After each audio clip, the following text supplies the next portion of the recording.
புத்திரனாகிய யோசேப்பு என்னும் பெயருடைய ஒருவருக்கு மன ஒப்பந்தம் ஆனவர். அவர் பெயர் மரியா. வானதூதர் மரியாவுக்கு தோன்றி,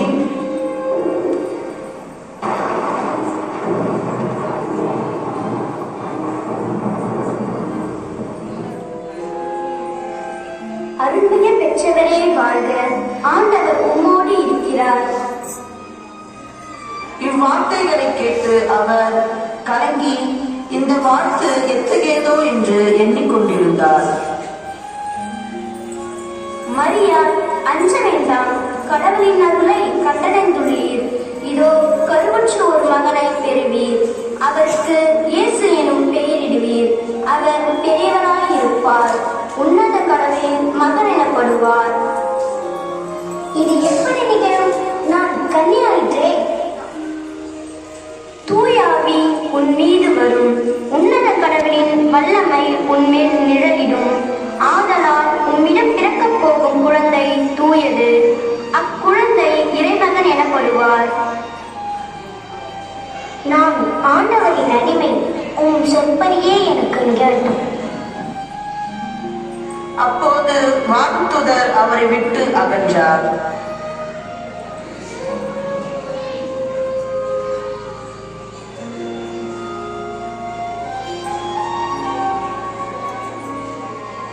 அவர் கணவர் யோசேப்பு நேர்மையாளர். அவர் மரியாவை இகழ்ச்சிக்கு உள்ளாக்க விரும்பாமல் மறைவாக விலக்கிவிட திட்டமிட்டார். அவர் இவ்வாறு சிந்தித்துக் கொண்டிருக்கும் போது ஆண்டவரின் தூதர் அவருக்கு கனவில் தோன்றி, யோசேப்பே, தாவீதின் மகனே, உன் மனைவி மரியாவை ஏற்றுக்கொள்ள அஞ்ச வேண்டாம். ஏனெனில் அவர் கருவுற்றிருப்பது தூயாவியால் தான். அவர் ஒரு மகனை பெற்றெடுப்பார். அவருக்கு இயேசு என்னும் பெயரிடுவீர். யோசேப்பு தூக்கத்திலிருந்து விழித்தெழுந்து ஆண்டவரின் தூதர் தமக்கு பணித்தவாறே தம் மனைவியை ஏற்றுக்கொண்டார். அக்காலத்தில் அகஸ்து சீசர் தம் பேரரசு முழுவதும் மக்கள் தொகையை கணக்கிடுமாறு கட்டளை பிறப்பித்தார். தம் பெயரை பதிவு செய்ய தாவீதின் வழிமுறைகளான யோசேப்பும் தமக்கு மன ஒப்பந்தமான மரியாவோடு கலிலேயாவில் உள்ள நாசிரத்து ஊரிலிருந்து யூதேயாவில் உள்ள பெத்லகேம் என்ற தாவீதின் ஊருக்கு சென்றனர். மரியா கருவுற்றிருந்தார். அவர்கள் அங்கு இருந்தபோது மரியாவுக்கு பேறு காலம் வந்தது. யோசேப்பு அருகே இருந்த வீடுகளில் இடம் கேட்டார். ஏனெனில் அது குளிர்காலமாக இருந்தது.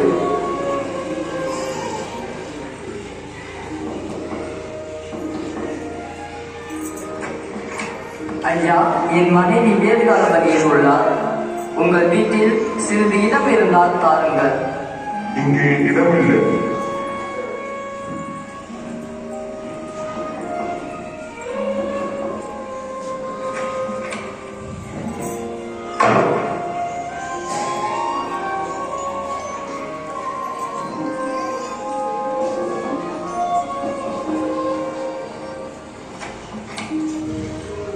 ஐயா, என் மனைவி வேறுகால வழியில் உள்ளார். உங்கள் வீட்டில் சிறிது இடம் இருந்தால் தாருங்கள்.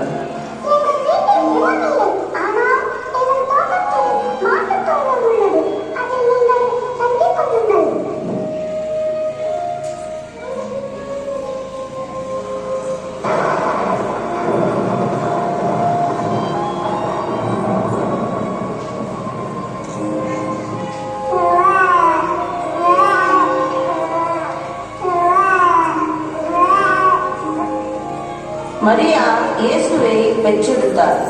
பிள்ளையை துணிகளில் பொதிந்து தீவன தொட்டியில் கிடத்தினார்.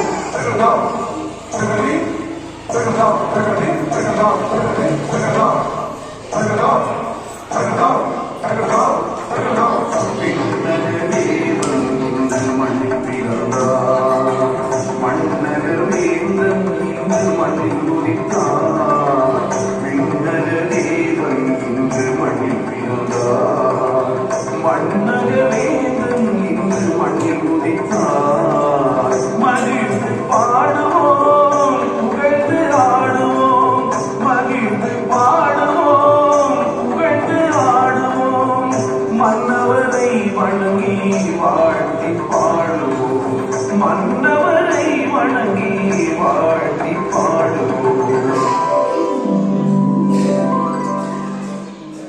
அப்போது அப்பகுதியில் உள்ள வயல்வெளியில் இடையர்கள் தங்கி இரவெல்லாம் தங்கள் இடையை காவல் காத்துக் கொண்டிருந்தார்கள். திடீரென்று ஆண்டவருடைய தூதர் அவர்கள் முன் வந்து நின்றபோது ஆண்டவரின் மாட்சி அவர்களை சுற்றி ஒளிர்ந்தது. மிகுந்த அச்சம் அவர்களை ஆட்கொண்டது.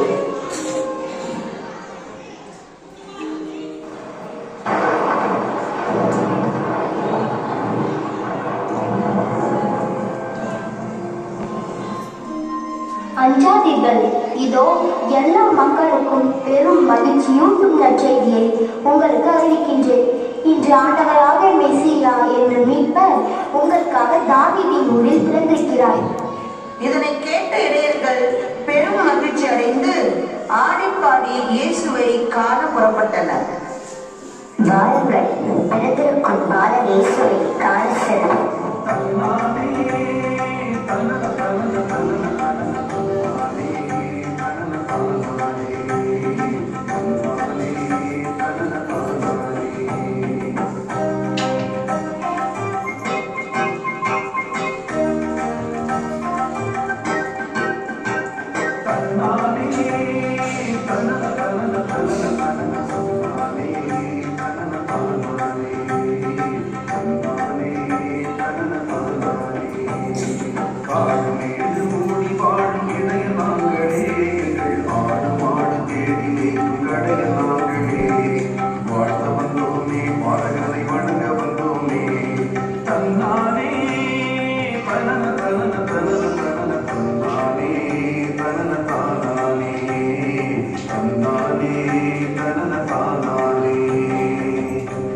ஏரோது அரசன் காலத்தில் யூதேயத்தில் உள்ள பெத்லகேமில் இயேசு பிறந்துள்ளார் என்ற செய்தியை கேட்ட ஞானிகள் விண்மீன் வழிகாட்ட கிழக்கிலிருந்து எருசலேமுக்கு வந்தனர்.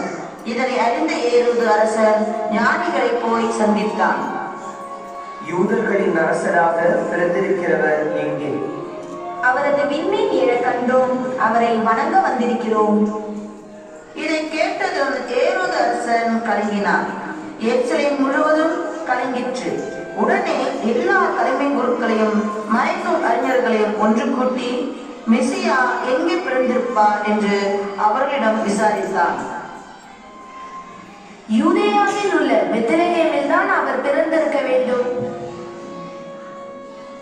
பின்பு ஏரோது யாருக்கும் தெரியாமல் ஞானிகளை அழைத்து கொண்டு போய் விண்மீன் தோன்றிய காலத்தை பற்றி விசாரித்து உறுதி செய்து கொண்டார்.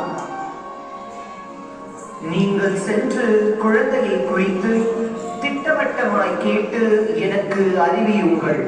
அப்பொழுது நானும் சென்று அக்குழந்தையை வணங்குவேன்.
அரசன் சொன்னதை கேட்டு அவர்கள் புறப்பட்டு போனார்கள்.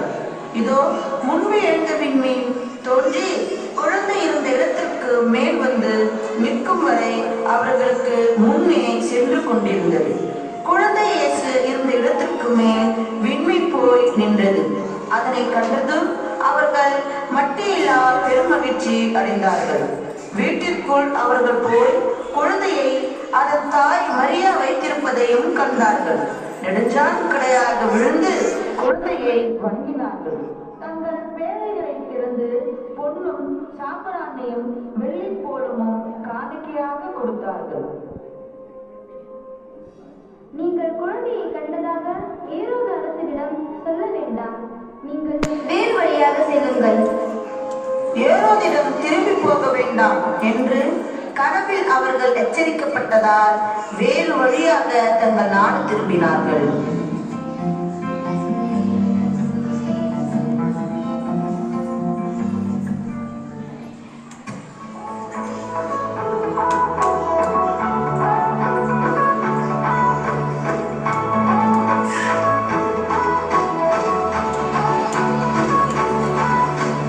அற்புதம், அதிசயம் இந்த ஆண்டு நடக்க போகுது.